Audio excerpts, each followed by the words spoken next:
Think about that real quick. If 80 to 90% of sales come after the 5th or between 5 and 12 touches, but almost everybody quits after they talk to someone once or twice, then why do you think they're struggling so much? They're not staying consistent. They're not following up, right? They're not making enough touches. If I look at every big person I brought into EXP, for example, Mike, it took me 2 years and probably 15 to 20 touches. Actually, a lot more than that if you think about we ran a business together. If you take some of my other partners, it took me a year to 2 years and easily 6 to 15 touches between the conversations that we had. So what I want you guys to think about is follow up again, and keep following up. So there's a lot of people you've talked to in the past. I'd start there and go back and re-engage in those conversations. But if you're getting a no right away, no is what people say before you show them what they need to see to say yes. So it's our job to take disinterested people and turn them into interested people by sharing information that they don't know yet. That is what sales is, okay? So if someone's saying no, doesn't mean that they mean no, because I said no for years to EXP. It literally took me 2 years to join, guys, and I said no, or when I said no, I actually meant it. So what can happen easily is information can come into the picture, perceptions can change, and then mindsets can change and decisions can change as well. So the most important touch is obviously the first one. So that's what we're going to be talking about here mostly today, but how and what will be your touch strategy? How are you going to initiate the growth of your business, guys? What are you going to put most of your time into? Okay. Where are we going to allocate our time to each week? So on the left, guys, 1 through 7, these are kind of skill set buckets that I would say in order are the most important if you're starting out and growing your business. So each and every one of you guys are at different stages of your business. But the first one is what you guys are doing right now. Obviously, education. You do it through two different ways. Street justice, by just going out there, trying things and learning through failing forward, and then knowledge and wisdom. It's a combination of both, learning from others' experiences, but also trying your own in the marketplace and then creating a long-term strategy around it. But number 2 is what we're really digging into today, which is prospecting and appointment setting. And then after you set the appointment and you have people that are willing to hear the presentation, you need to work on your presentation skill sets. You need to practice this, guys, because the only thing that separates you and someone else at the company is the value that you bring, the group value as well on top of that, and then the way that you can present the information. Everybody's selling the same product, but some people have huge incomes and some people have zeros in their back office, yet they're selling the same thing. And this can be said for any major company. So why are so many people at different companies at the top and so many people don't ever have a sale? They have the exact same product.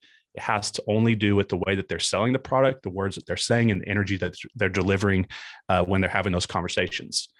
So then once you have people coming to the presentation and you've already been able to learn how to present the model, or you have partners above you doing this, then you need to work on your 3-way closing calls. This is where you guys are going to start really digging into how to overcome objections, getting the questions asked to you guys from people that are going to be the ones that you don't know yet. They're going to throw you for a curveball. This is why you need your partners on the calls with you, because you may not have the answer. It's also going to teach you guys how duplication works, and then focus on follow-up and onboarding and leadership. But that's kind of the order and the skill sets you guys need to focus on.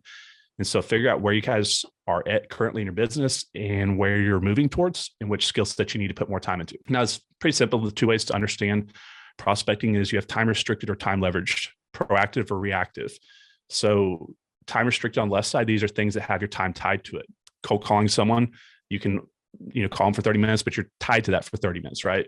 Reaching out to people's social media, taking one-to-one time relationship activities, I'm taking my time to do these things. So we proactive strategies, which are the single fastest way to get into conversations, but they take the longest to convert.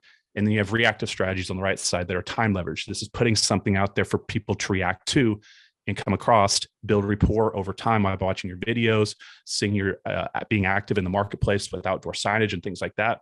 And they're going to contact you. Now, the reason why this is important to understand is this is very time leveraged. The rapport building process is done when they're watching your videos or when they're coming across your content. So when you get into a conversation with them and they reach out to you, the conversion rate's much higher. Now, I want you to look at it like this: proactive today and reactive long-term. So you need to be thinking in your business right now, what can you do with your immediate time?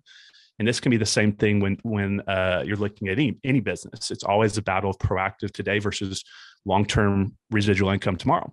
So for example, when I was doing most of my business was in the investing space, it was flip a house today, keep a house tomorrow, meaning flipping the house to keep active income coming in today, but building my wealth and creating long-term recurring income and residual and equity positions over time. Same thing with your marketing. Think of it the same thing as passive or active.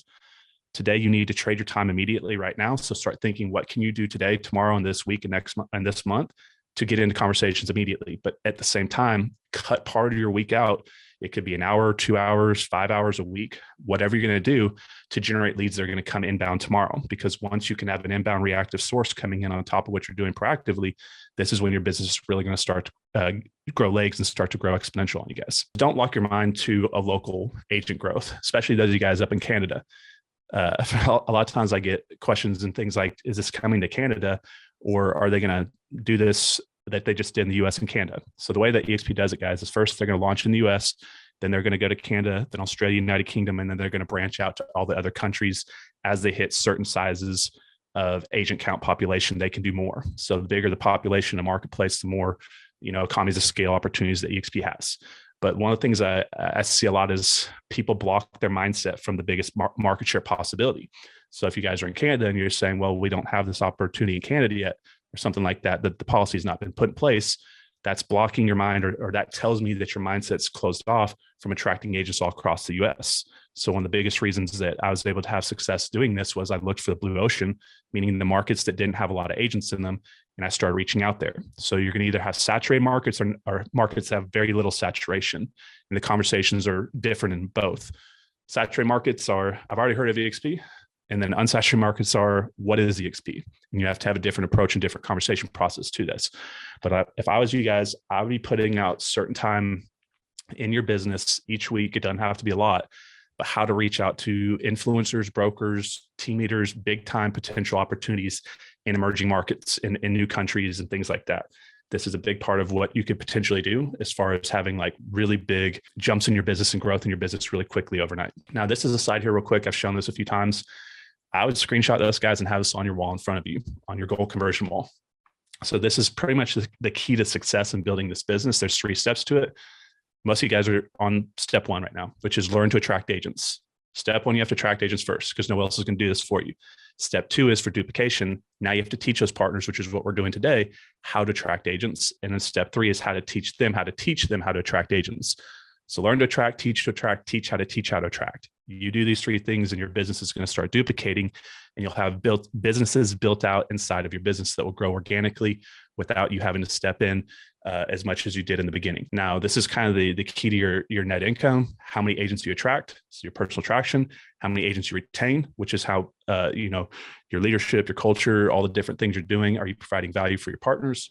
How many houses are sold? So how many you attract, how many you keep, how many houses they sell, and then how many leaders you can develop that can do the same thing. This is like pretty much these last 2 slides. I put these on your wall, and this is really how you're going to get to where you're going to get to. Understand these.